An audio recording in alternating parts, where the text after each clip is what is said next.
Welcome to the Balls Not Court podcast. Cortez Smith Paul Paul. is here. You got Kevin Carter to my right. Cortez Smith Paul. And you got Steve Vanorder on the phone. He is driving, but he's still going to join us on the podcast. Kevin did this last week, so I guess we continue the trend. Driving and talking. Driving and talking on the podcast, which is great. So, folks, if you hear Steve going in and out, we'll do our best to get him back on the line and discuss some college and NFL football. And hey, we'll just work with what we have here. So if you hear any technical difficulties, we'll work around them. So, Kevin, how you doing today, sir? Tonight? I'm fine. Right. How are you doing, Mr. Smith Paul? I am. I'm doing great, but Paul Smith. I guess we're going with this joke that we're off the air here. So Paul Smith. We'll keep it moving. Steve, how you doing, sir? Doing all right. My tooth is a little sore, but when I eat that fat pill, I'll be doing good. All we're going to do is hear... Well, good. Everybody is doing well in this fantastic Thursday evening, and we're here to discuss some football. I know we usually do this on Wednesdays, but for my sake, basketball's picked back up, and I'm just kind of working around that. Have you heard LeBron James has broke another record? What he broke? Youngest player ever to rip the sleeves off his jerseys during a game. So if that doesn't do anything for the NBA about these sleeve jerseys, your superstar ripped them off, you might want to get rid of them. LeBron smash! LeBron hate big jerseys! LeBron mad. LeBron hates sleeve jerseys! That was great. I was like, only him would do something like that, and then he probably won't. And I bet he won't get fined either. Adidas garbage! If it was somebody like Entis Cantor or somebody, he would have got fined. But LeBron, oh no, he's our prodigal son, so he's not going to He was like... I just laughed. I was like, finally. That is great. But they were... But even that, they were hideous. They were terrible. They were hideous. Yeah. I'm like, oh, let's put a big C on our chest. It stands for cunt. Oh. It's like just get them vision of playing rec ball again with these sleeve jerseys. That's what I said. Seriously. That's what I said. It's like you went to the park and everybody had a matching T-shirt. I'm like, this is horrible. Oh, I don't like him. No. So. Okay. All right, let's move forward to football. Now that he ripped through that one. We ripped through that. Hey! All right, we got some college football playoff rankings. The first set of those came out last night. Oh.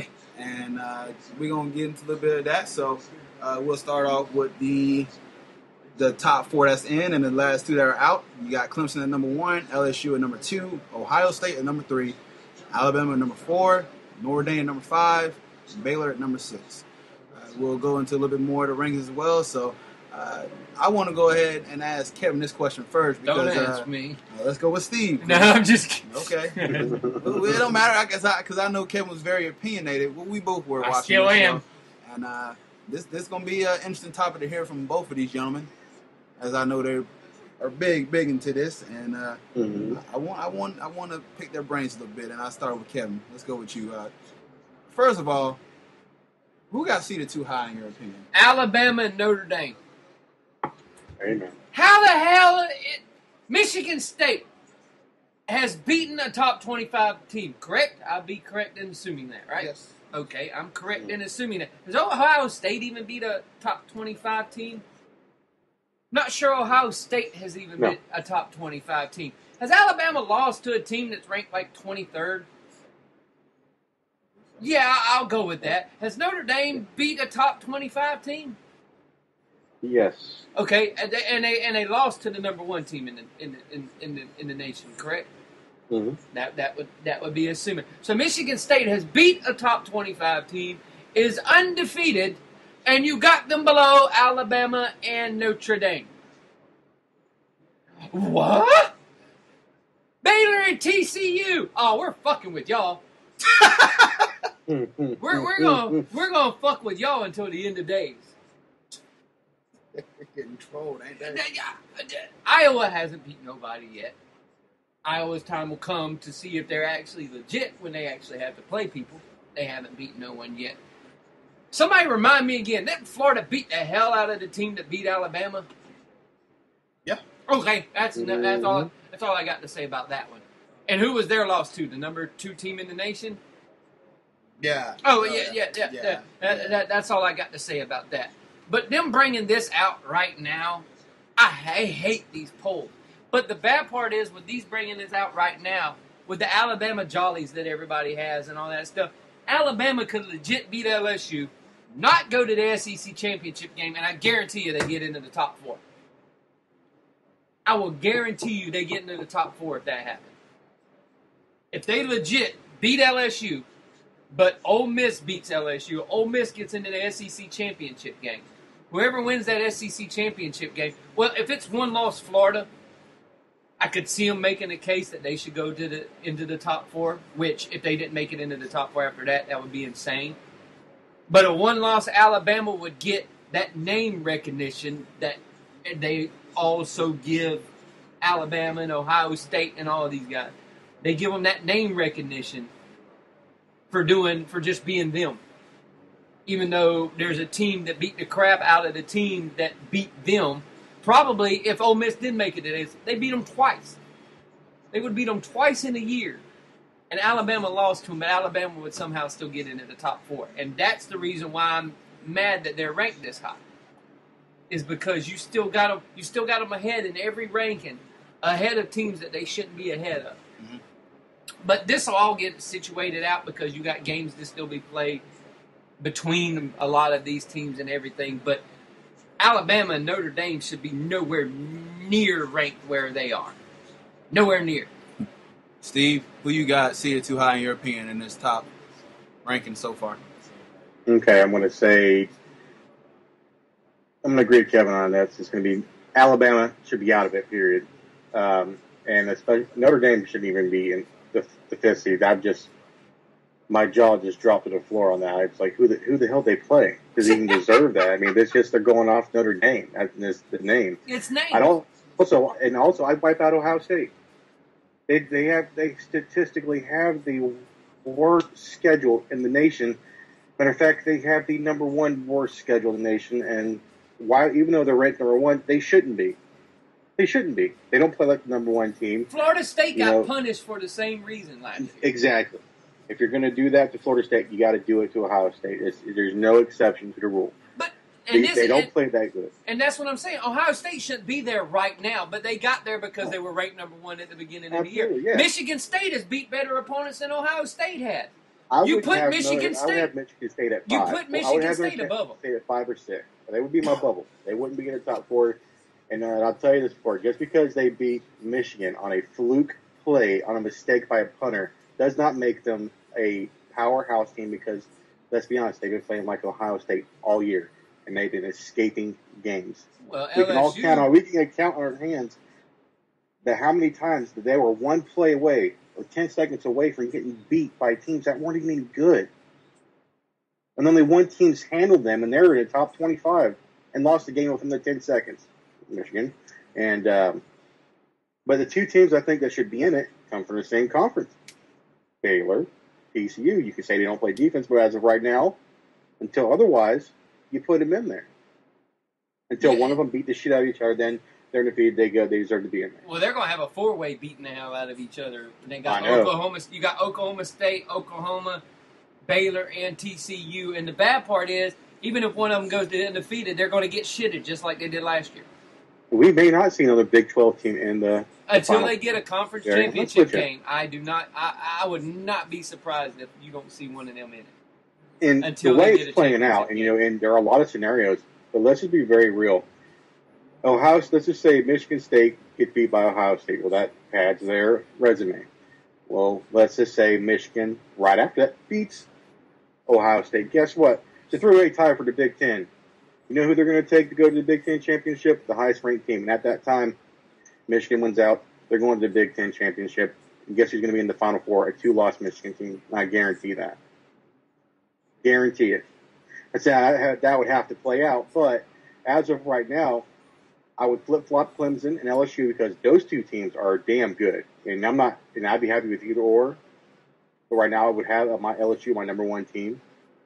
Clemson is my number 2. And then you gotta have to really look at TCU, Baylor, Notre Dame, get the hell out of here.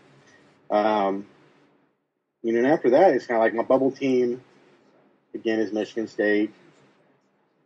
And I think that's where I'm at right now. Yeah, I have one of those weird. I can't put Ohio State in there. They do not appeal to me. They do not pass the eye test for me to put them in the top 4. Well, I think Michigan State should be ahead of them just based off they beat somebody. They actually have a win over people with a number next to their name. Which to me, eye test, all that stuff, blah, blah, blah. I don't care about the eye test and all that. I care about, did you beat somebody that has a number next to their name? And any time during the year when you played this team, did they have a number next to their name? And did you beat them? If the answer is yes, then you deserve to be ranked above people. What was Ole Miss? That's what I care about. And what's going to be great is let's just say that it comes down to LSU and Florida. And Florida, I told you, I got Florida winning out the rest of the season, going to the SEC championship. Florida's going to be in that Final Four. You think if they get to a neutral field? I think so. I think they could beat LSU on a neutral field. But the bad part is LSU has to get by Alabama this weekend. I think they do. This is out LSU's game. If they get by them, then they've got a good test. They got tests coming up down the road. Does LSU? As so does Alabama. But they got these tests that are still coming. The West is a cluster over in the SEC. The S is a cluster. East not so much. East is taken care of. East will definitely be taken care of come Saturday. But who would have thought that I'd be saying that with a smile on my face this year? I never would have thought that. But if Florida wins out, say the way I see Florida getting gypped is if Clemson goes out and steamrolls FSU. They just come out and they cremate FSU. That's going to hurt FSU's thing if we go and beat FSU. That's going to hurt everything. Our end of schedule is bad until the SEC championship game. We don't have nothing to boost our resume until that game comes. But if you go in and you're playing either one of them, we have to play either LSU or Alabama to get that boost. If you don't play either one of those teams and you end up playing Ole Miss again, you're not going to get that boost that you need to get. Especially if Alabama beats LSU and then Ole Miss beats LSU and Ole Miss goes to the game. That's the part where I'm going to be sitting here going, crap, they're going to give it to Alabama because Alabama beat LSU. And so everybody's going to be like, oh, look what they did. They beat LSU. What's funny is we're not even talking about a Pac-12 team this year, which is kind of odd. Normally it's always been Oregon or somebody else that's been pretty strong, but I don't see a Pac-12 team. Well, Stanford was the... Stanford was the closest one, but Stanford will end up losing again in Stanford fashion. Yeah. And then Oklahoma, like I said, Oklahoma State, Oklahoma, TCU, and Baylor are going to take care of themselves. It's just, I got that bad stigma in the back of my head that Alabama is somehow going to sneak their way into it if they don't win the SEC. I sure the hell hope not. I got one of those sinking feelings, and don't let Ole Miss beat LSU, because when Ole Miss if Ole Miss beats LSU, everybody's going to be like, oh crap, Kevin was right. Alabama's going to somehow sneak their way into this just because they beat LSU. So to hear from you, because you say Michigan State got seeded too low. Michigan State should have been what Ohio State is. Okay. That's in my opinion. But they're ranked too high. But if you're going to take it, they should be ranked where Ohio State is. They should be put in that position instead of Ohio State being in that position. And then Steve, for you said who was seeded too low was TCU. Yeah, TCU and Baylor, right? Baylor, yeah. Correct. Okay. Yeah, I mean, Michigan State would still be my bubble team. I think they're fine.